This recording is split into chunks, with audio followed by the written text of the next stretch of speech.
ETF index mutual funds నేర్చుకుని stock మార్కెట్లో రాణించాలనుకుంటున్నారా? వెంటనే ఈ నెంబర్కి కాల్ చేయండి. నమస్తే రమ్ గారు. నమస్తే జయ. రమ్ గారు, ఏదైనా దెయ్యాలు, భూతాలు, రాక్షసులు వీటికి సంబంధించి ఏమైనా కథలు ఉంటే చెప్పండి. నీకు రాక్షసుల కథలు అవి చెప్పాలంటే రామాయణం చెప్పాలి కదా, అంత పెద్దది ఎలా చెప్తాం? సింపుల్ టైమే కదా మనకి, 10 నిమిషాల కథ కూడా చెప్తా చూడు. పూర్వం అంటే ఒక పల్లెటూరులో అవతారం అని ఒక కుర్రాడు ఉండేవాడు. వాడికి అవ్వ వాళ్ళు ఉండేవాళ్ళు, మామయ్యలు వాళ్ళు ఉన్నారు కానీ అమ్మ నాన్న లేరు వాడికి. ఒక ముసలి మామగారు అతనికి తోడుగా ఉండేది. వీడికి ఉద్యోగం వచ్చింది. పట్నం వెళ్ళి ఉద్యోగం ఇంటర్వ్యూ వ్యవహారాలన్నీ చూసుకుని వచ్చాడు. వాళ్ళు వచ్చి ఉద్యోగంలో చేరమన్నారు. ఇంటికి వచ్చి బట్టలు గిట్లు తీసుకెళ్ళటానికి వచ్చి అవ్వకి చెప్పాడు, నాకు ఉద్యోగం వచ్చింది అవ్వ, వాళ్ళు ఒప్పుకున్నారు, నేను బట్టలు సర్దుకుని వెళ్తాను, కాస్త ఇల్లు వాకిలి చూసుకున్నాక కబురు చేస్తాను, నువ్వు వద్దు కానీ అందాక నేను ఎక్కడో తింటాలే ఏదో చెప్పాడు. అవ్వ ఏమంది, వరే మరి ఆదిలక్ష్మి పెళ్లి కదరా, నువ్వు వెళ్ళవు అంది. వీడు గుర్తొచ్చింది, ఆదిలక్ష్మి వీడి మేనమావ కూతురు. ఆ అమ్మాయి ఒక్క 2 ఏళ్ళు ఎంతో పెద్దది. చిన్నప్పుడు మేనమావ గారింట్లో తల్లి తను ఉండగా బాగా ఆడుకునే వాళ్ళు ఇద్దరు కలిసి.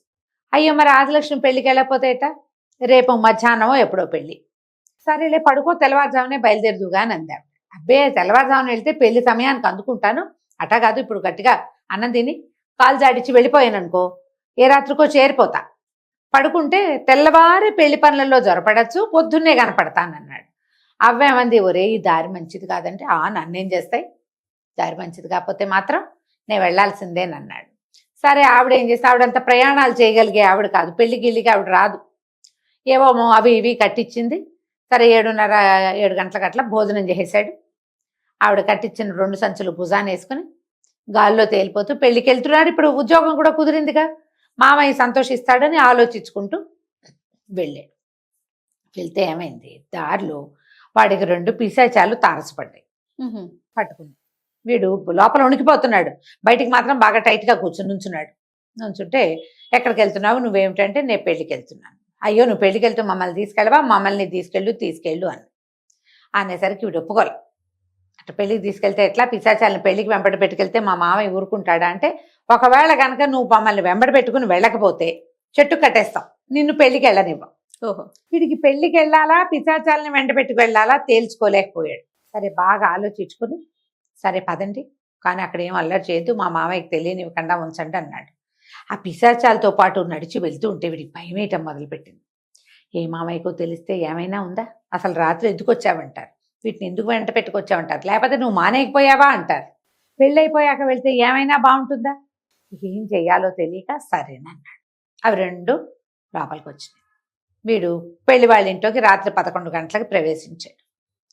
మామయ్య చూశాడు, ఏరా ఏమిట్రా అట్లా చెమటలు కక్కుతున్నావు, నడిచి వచ్చేసరికి గడగడలాడిపోతున్నా, ఆ ఒంట్లో దడగా ఉంది మావయ్య అని చెప్పి సరే పడుకోమన్నారు. వీడు పోయి ఒక గదిలో మునగ తీసుకుని పడుకున్నాడు. ఈ పిశాచాలు 2 పందిట్లోకి వచ్చేసినాయి. ఇవి వచ్చినవి ఏం చేసినాయి, రూపాలు మార్చుకున్నాయి. మొట్టమొదటేమో ఈ అమ్మాయి ఉన్న గదుల్లోకి ఒకటి బయలుదేరింది. అదేం చేసింది, అబ్బాయి వాళ్ళ అమ్మగా వేషం వేసుకుని వెళ్ళిపోయింది. లోపలికి వెళ్ళాక ఆ పెళ్లి వాళ్ళని తెల్లవారుసాము వస్తుంది అంటే 3:30-4 అయ్యేసరికి వీళ్ళు గౌరీ పూజ కూర్చోవాలి, అవి ఉంటాయిగా వ్యవహారాలు, మంగళ స్నానాలు గందరగోళాల్లో ఉన్నారు. ఇదేం చేసింది, మగ పిల్లవాడి పెళ్లి కొడుకు తల్లిగా వేషం వేసుకుని ఆ లోపలికి వెళ్ళింది. ఏది మీరు జయించిన సారేది చూపించండి అని కేకేసింది. వాళ్ళు ఏం చేశారు, ఇదిగోండి బూరెలు, తర్వాత ఇవి లడ్డూలు, బూరెలు లడ్డూలు కాకుండా ముందు లడ్లు అరిసెలు, తర్వాత ఏమో చలివిడి అన్ని నిలవుండేవి కదా, పెళ్ళిళ్ళకి ఏం చేస్తాం మైసూరు పాకులు అవి చేస్తాం, 10 రోజులు ఉన్నా పాడవకుండా ఉంటాయి. బూందీ లడ్డు అవి పాడవ్వవు కదా. అయితే ఇదేమంది, బూర్లు పులిహార చేయించలేదా అంది.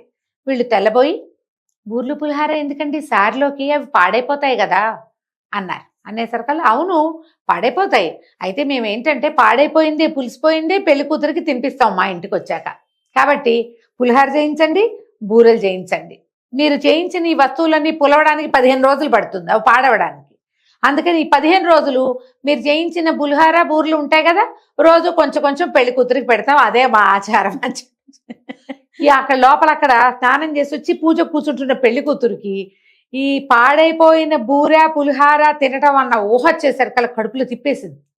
తెల్లవారుజాము నిద్ర లేపితే మనకు అసలు వామిటింగ్ సెన్సేషన్ గా ఉంటుంది ఎవరికైనా. ఆ పిల్ల పరిగెత్తుకుంటూ దొడ్లోకి వెళ్ళి వాక్ అని వాంతి చేసుకుంది. ఇదేమిటి పిల్ల ఇలా ఉంది, పెళ్ళనగానే వాంతులు చేసుకుంటుంది ఏమిటి అన్నది. వీళ్ళకి ఏం చెయ్యాలో తెలియలేదు. అక్కడి నుంచి ఆవిడ దాష్టికం, ఈ నగలేమిటంది, ఈ జుట్టు ఏమిటంది, వీళ్ళేమిటంది, ఈ చీర ఏమిటంది, ఇక ఎన్ని మాటలు మాట్లాడిందో. ఈ మాటలన్నీ అవ్వగానే ఆ పిల్ల అవి పూల జడ వేయబోయారు, ఆ జడ పీకి అక్కడ పెట్టింది. నాకు ఈ పెళ్ళొద్దు పాడొద్దు, ఇటువంటి ఇట పిశాచ వల్లే ఉంది, నేను పెళ్లి చేసుకోను, నాకొద్దు పెళ్ళి. ఈ పెళ్ళొద్దు ఉంటుంటే ఏం చెయ్యాలి? కాదే, అట్లా కాదే, ఆవిడ ఏదో కొంచెం గండదై ఉంటుందని బతిలాడుతున్నారు. బతిలాడుతుంటే ఆ పిల్ల ఓ దిబొమ్మ నేడుపు, ఏమిటి చద్ది పులిహార, చద్ది బూర్లు తినబెడతారట 10 రోజుల పాటు. మనం ఇచ్చిన లడ్డూలన్నీ జనాలకు పంచకుండా అవి కూడా నాతోటే తినిపిస్తాను పాడైపోయాక అంటోంది. అమ్మ బాబోయ్, పైగా ఈ జడేమిటంటుంది, ఈ నగేమిటంటుంది, ఎంత వెటకారంగా ఉందో. నేను పెళ్లి చేసుకొని అమ్మ అని ఏడవట మొదలెట్టింది. ఈ లోపల ముసలమ్మలు వాళ్ళు వీళ్ళు వచ్చి, అదేమిటట అనకూడదు, పెళ్ళి అంటేనే ఇటు ఆడపిల్లలకు భయం వేసుకొని తలను గసిరి పిల్లని పూజ కూర్చోబెట్టారు. అది మెల్లిగా గుక్కిళ్ళు మింగుతూ కళ్ళ నీళ్లు గార్చుకుంటూ పూజ చేసుకుంటుంది కూర్చొని. ఈ రెండో పిశాచము పెళ్లి కూతురులాగా రూపం మార్చుకుని పెళ్లి కొడుకు వాళ్ళకి ఇది ఇస్తారు కదా, మన విడిదిలోకి వెళ్ళింది. విడిదిలోకి వెళ్తే ఇంకా తెల్లవారుజామే, వాళ్ళకి తొందర లేదు. అమ్మాయి అయితే మంగళ స్నానం చేసి గౌరీ పూజ కూర్చోవాలి, పువ్వులు జడ కుట్టించుకోవాలి, బోళ్ళని ఉన్నాయిగా. వీళ్ళు మొదలు పెట్టారు పనులు. వెళ్తే అందరు కిందంతా పడుకుని ఉన్నారు. పెళ్లి కొడుకుని మిద్దె మీద పైన కొంచెం మేడ మీదకి పైకి వెళ్ళేందుకు ఉన్నది, 2 గదులు ఉన్నాయి. అబ్బాయి అక్కడ పడుకున్నాడు.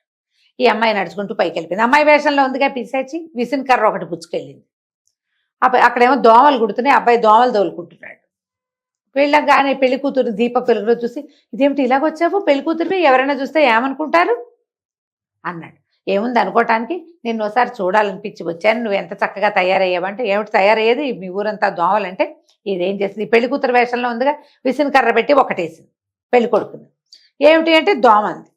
ఇక దోమ వాలినప్పుడల్లా పెడి పెడి పెడి పెడి చిత్త కొట్టేసింది పెళ్లి కొడుకుని. వాడు ఏమిటి కొడుతున్నావేమిటి, నేను దోమలతో విసురు, నువ్వు విసిన్ కర్ర పెట్టి విసురు, అంతేగాని కొట్టద్దంటాడు. దోమ వాలిందని కొట్టేస్తుంది. కొట్టి ఇన్ని దెబ్బలు తినేసరికల్లా ఇట్లా కొడుతున్నావు, నేను ఇలా చేసావంటే నేను నిన్ను పెళ్లి చేసుకోను అనేసరికల్లా ఈ అమ్మాయి అంది, అదేమిటి 2 దెబ్బలకే ఇలా అంటావు, రేపొద్దున నీ వంట నచ్చకపోతే ఇంతకంటే ఎక్కువ కొడతాను నిన్ను అన్నది. అనేసరికి నిర్ఘాంతపోయాడు పెళ్లి కొడుకు. ఏమిటి పెళ్ళయ్యాక నేను వండాలా అన్నాడు. మరి నువ్వు కాకపోతే ఎవడు వండుతాడు, మా ఇంట్లో అందరంతే, పెళ్లి చేసుకున్నావంటే పెళ్లి కొడుకు వండాల్సిందే. ఒకవేళ వంట నచ్చలేదనుకో నేను చిత్త కొట్టేస్తా, నేను ఊరుకోను, అందుకని నీకు శాంపిల్గా ఈ కొడుతున్నాను అని చెప్పి చిత్త కొట్టు వదిలిపెట్టింది ఆ విసిన్ కర్రతోటి. వీడు లబో దిబోమని అమ్మ అక్క అని కేకలు పెట్టాడు. అమ్మాయి వేషంలోనే పిశాచేమో దిగెళ్ళిపోయింది. అమ్మ అక్క వీడేదో అరుస్తున్నాడని ఆ పిల్ల దిగుతోంది, వాడు చూసుకోలేదు, పిశాచి కాదు కనపడలా. పైకి ఎక్కారు. ఏమిట్రా అంటే, అమ్మ ఆ పెళ్లి కూతురు సావిత్రి లేదు, అది ఆదిలక్ష్మి లేదు, అది వచ్చిందమ్మా అన్నాడు. అది రావటం ఏమిట్రా, గౌరీ పూజ వేళ నువ్వు ఇంకా తెగులు నీళ్ళు పోసుకుందువు కానీ అని వాళ్ళమ్మ కసిరింది. కాదే అమ్మ, అదే వచ్చింది, చూడు ఒళ్ళంతా ఎట్ట కొట్టేస్తుందో, తీరా దీపం పెద్దది చేసి చూస్తే వాడి చేతుల మీద మొహం మీద అన్ని చోట్ల దెబ్బలే ఎర్రగా. ఇప్పుడు విసిన్ కర్ర పదును బరగ్గా ఉంటుంది కదా, విసిన్ కర్ర అంటే తాటాకు విసిన్ కర్ర, అది ఆ అంచు తగిలితే గీరేస్తుంది, మండిపోతున్నాయి చేతులు అవిను. వీపు మీద కూడా కొట్టిందమ్మా అని చొక్కా ఎత్తి చూపిస్తే చొక్కా కిందంతా దెబ్బలే ఉన్నాయి. అదే నన్ను కొట్టింది, ఈ పిశాచంలాగా ఉంది, నాకు ఆ పెళ్లిగా వద్దుగాక వద్దన్నాడు వాడు. ఈ లోపల ఏమైంది, తెల్లవారుజాము అయిపోయింది కదా. ఈ పెళ్లి కొడుకు వాళ్ళు లేచారో లేవలేదో చూడ్డానికి పెళ్లి కూతురు మేనమామ, ఓ బాబాయి, ఒక ఆవిడ సామాన్లు పుచ్చుకుని, అంటే పొద్దున్నే ఏదో మంచి వేడి నీళ్ళు అవి పుచ్చుకుని కుంకం బొట్లు పుచ్చుకుని వచ్చారు. పొద్దున్నే వీళ్ళకి కుంకుడుకాయలు సబ్బులు అవి ఇస్తారు మన పెళ్లిళ్ళలో కూడా. అవి పుచ్చుకొచ్చిన వాళ్ళు, నేను చచ్చినా ఈ పెళ్లి చేసుకున్న అదొట్టి పిశాచంలా ఉంది అన్న వాక్యాలు వినపడ్డాయి వాళ్ళకి. అయ్యో అయ్యో ఏమిటి ఇట్టా అంటున్నాడని, నువ్వు ఉండరా అని ఒకడు ఏం చేశాడు, పరిగెత్తుకుంటూ వెళ్ళి పెళ్లి కొడుకు ఈ పిల్లని పెళ్లి చేసుకోని అంటున్నాడని పోయి అక్కడ చెప్పాడు. పెళ్లి కూతురు వాళ్ళకి చెప్పేశాడు. మరి విన్నారుగా. ఈ లోపల ఏమైంది, ఎప్పుడైతే ఈ పిల్ల ఏడుస్తూ కూర్చుందో, ఎవరో మేనమావ కూతుళ్ళు 2 ఆడపిల్లలు వచ్చారు. ఇందుకే వదినా ఏడుస్తున్నావు అన్నారు. నేను ఈ పెళ్లి చేసుకుని వాళ్ళ అమ్మ ఎంత రాకాసిలా ఉందో, రేపు పొద్దు నుంచి చంపుతుంది, చదుపులహార పెడతానంటోందే అని అదే ఏడవటం మొదలెట్టింది. ఈ పిల్లల ఒక కోణంగి కిందకెళ్ళి ఆ పెళ్లి కూతురు కూడా ఈ పెళ్లి చేసుకున్నట్టుందో హోయ్ అని చెప్పేసి అది చెప్పేసరికి ఏమైంది, వాళ్ళకి కామన్ చుట్టాలు కొంతమంది ఉంటారుగా, అందులో ఉన్న కుర్రాడు ఒకడు పిల్లది ఒకటి, వీళ్ళు పరిగెత్తుకుంటూ వెళ్ళి పెళ్లి కూతురు పెళ్లి చేసుకుంటాను అంటోంది, అత్తగారు పిశాచని చెప్పుకుంటున్నారు అక్కడ అనేసరికి అత్తగారు తెలిపింది, నేను ఎప్పుడు మాట్లాడాను, అసలు ఆవిడకి నోట్లో నాలికే లేదు. ఇక లబో దిబో నానా గందరగోళము అయిపోయింది. అందరూ మాట్లాడేసుకున్నారు ఎవరి దారిని వాళ్ళు. మాట్లాడేసుకున్నాక ఏమైంది, ఈ మాటలు గొడవ అయిపోయింది. ఆ వీడిదిల్లు పెళ్ళిళ్ళు ఎదురు బదురు వీళ్ళే. ఇటు నుంచి అటొకడు వెళ్తున్నాడు, అటు నుంచి ఇటొకడు వస్తున్నాడు.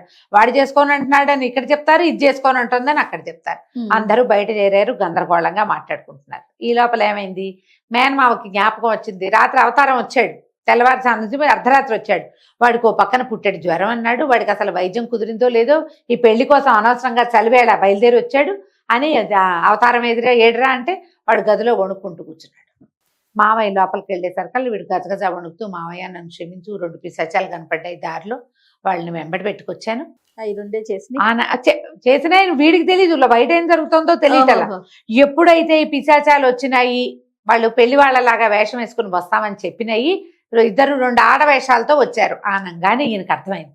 ఓహో ఇది జరిగింది, ఓ పిశాచం అక్కడికి ఓ పిశాచం ఇక్కడికి వచ్చి ఇదిగో ఇది ఈ తంతంతా చేసేసినాయని ఈయన బయటికి వెళ్ళి, ఒరే ఆంజనేయ స్వామి విగ్రహం పైన ఎక్కడుందో పట్టుకురండి రా, ఒకసారి భజన చేద్దామన్నారు. వాళ్ళ ఇంట్లో ఒక ఆంజనేయ స్వామి ఉన్నాడు లోపల. ఎప్పుడైతే ఆంజనేయ స్వామి బయటకు వచ్చి వీళ్ళందరూ ఆంజనేయ స్వామి భజన మొదలు పెట్టగానే 2 పిశాచాలు ఈ చక్కగా బట్టలు కట్టుకుని పెద్ద మనుషుల్లాగా తిరుగుతున్నాయి అక్కడ. అవి ఎవరు చుట్టాలో తెలియదు, వీళ్ళ చుట్టాలని వాళ్ళు అనుకుంటున్నారు, వాళ్ళ చుట్టాలని వీళ్ళు అనుకుంటున్నారు. అదే వాళ్ళంత మంది వస్తారు కదా ఆడవాళ్ళు, వీళ్ళిద్దరు ఒళ్ళు మంటలు పెడుతున్నట్టుగా కేకలు పెట్టి పరిగెత్తుకుంటూ బయటికి గుమ్మల నుంచి బయటకు వెళ్ళిపోయి ఎగిరిపోయారు. ఏం లేదు అక్కడ. అప్పుడు వాళ్ళు వీళ్ళు ఎదురు బదురు కూర్చుని ఎవరెవరు ఏం మాట్లాడారో మాట్లాడుకుని, అసలు ఆవిడ ఈ అమ్మాయి గౌరీ పూజ కూర్చుంది, అది రాలేదని. తర్వాత ఏమో అసలు ఆవిడ అత్తగారికి నోట్లో నాలుకలేదు, పైగా ఆవిడకి నత్తి ఉంది. ఆవిడ మాట్లాడటం మొదలుపెట్టే నత్తి బయటపడుతుంది. ముందు వీళ్ళు చూసిన ఆవిడకి నత్తి గిత్తి ఏమీ లేదు, సద్దన్నం పెడతాం ఈ అమ్మాయికి అని చెప్పింది. అన్నీ మాట్లాడుకుని ఓహో ఇదే జరిగిందని ఇక అవతారం దడుచుకుపోయి ఉన్నాడు కదా. సరే ఈ లోపల ఎవడో ఆ ఊరి పురోహితుడు ఒక ఆయన వస్తే ఆయనతోటి ఓ రక్ష కట్టించి వీడు మళ్ళీ ఇంటికి వెళ్ళేటప్పుడు అవి వాడిని పట్టుకోకుండా లక్షణంగా పెళ్లి చేసేసారు. పెళ్ళైన తర్వాత 2 రోజులకి ఇక్కడి నుంచే బయలుదేరి వెళ్ళి అవతారం ఉద్యోగంలో చేరిపోయాడు. కథ కంచికి మనం ఇంటికి. బాగుంది రమ్మ గారు. నమస్తే. నమస్తే.